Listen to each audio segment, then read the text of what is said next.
Je suis le pasteur Morgan Bokeke, marié à une seule femme bien sûr, père de deux enfants.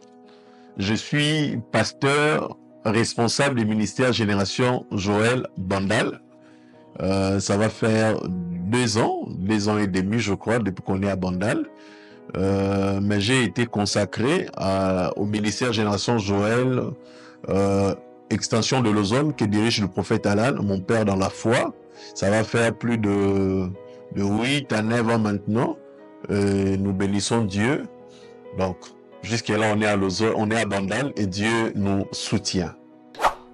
Oui, il faudrait se dire que depuis mon enfance déjà, je n'ai cessé de recevoir des messages, prophéties, venant de plusieurs hommes de Dieu, m'annonçant que Dieu m'appelait à être pasteur, prophète, si vous voulez.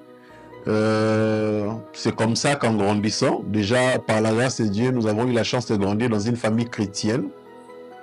C'est plus en grandissant que ce genre de messages s'accentuaient. Et bizarrement, même mes amis qui n'étaient pas forcément chrétiens ne faisaient que m'appeler pasteur à l'école, partout au fait. Et j'étais bidet de mon école. Bizarrement, toutes les responsabilités spirituelles me revenaient toujours au fait. Et c'est comme ça que quand j'ai grandi, après mon diplôme, je servais déjà Dieu. Mais la conscience d'avoir un appel, de savoir qu'on a un appel, c'est après mon diplôme d'État.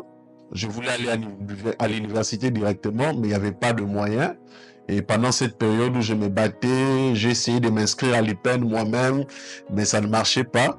Et pendant cette période difficile, que Dieu a envoyé un prophète, pendant que je me posais des questions sur ce que Dieu attendait de moi, un prophète est venu me dire clairement que tu te bats pour aller là où Dieu ne te voit pas. Regarde ce que Dieu veut que tu fasses. Dieu veut que tu te lances dans le ministère. Mais je ne croyais toujours pas jusqu'à ce que Dieu m'apparaisse dans un songe très clair où l'interprétation de ce songe voulait tout simplement confirmer ce que disait le prophète, que Dieu me voyait plutôt dans le ministère. Ce qui m'a boosté, je crois que c'est l'appel de Dieu. Et cet appel s'est manifesté en moi par les fardeaux des âmes, en fait.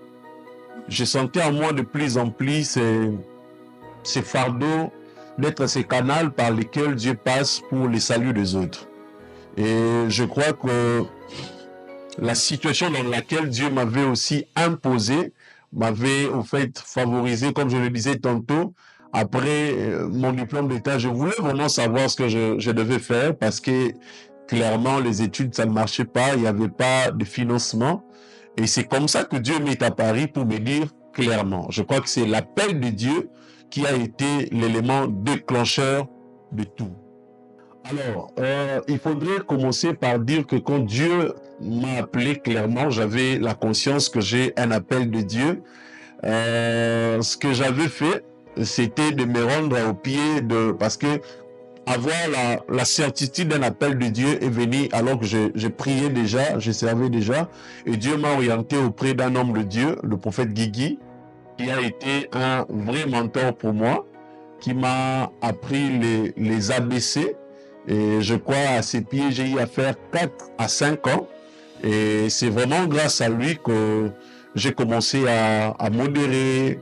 Et je crois que la première prédication, j'ai eu à la prêcher aussi à ses pieds. Donc c'est grâce à son coaching, à son encadrement, que je me suis vraiment lancé dans le ministère.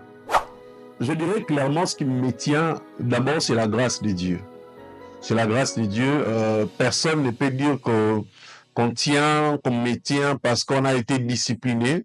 Il y a eu plus disciplinés que nous qui sont aujourd'hui tombés, qui ont peut-être arrêté.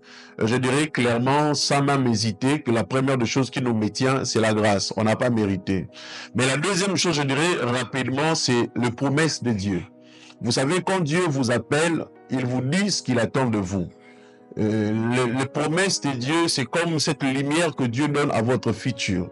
Quelles que soient les tempêtes, quelle que soit l'obscurité, l'adversité, si Dieu dit passons à l'autre côté, la tempête ne peut pas annuler ça. Donc, on reste attaché, focus aux promesses de Dieu et nous savons clairement là où il veut nous amener. Je crois que c'est ce qui nous maintient jusque-là.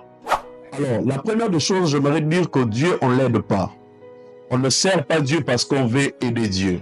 La première des choses, j'aimerais dire que pour servir Dieu, il faudrait d'abord commencer par avoir un appel authentique. Il faudrait se rassurer que Dieu vous a appelé. Dieu n'accorde la vision, la provision qu'à celui qui a la vision. Quand il n'y a pas de vision, il n'y a pas de provision divine. Premièrement, rassurez-vous d'avoir un appel authentique. Deuxièmement, il faudrait savoir que quand Dieu vous appelle, il vous appelle pourquoi? Il faudrait connaître les attentes de Dieu.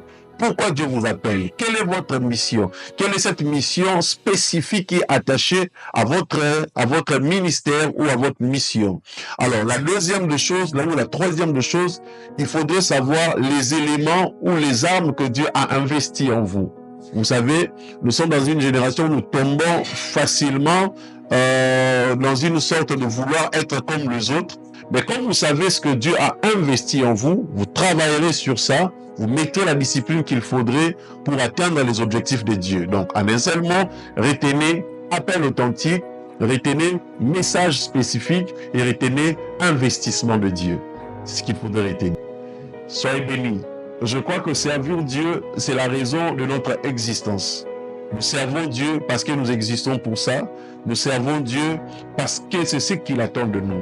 Je nous encourage à être au service de Dieu, à être des instruments par lesquels Dieu passe pour bénir les autres. Allez, soyez bénis au nom de Jésus.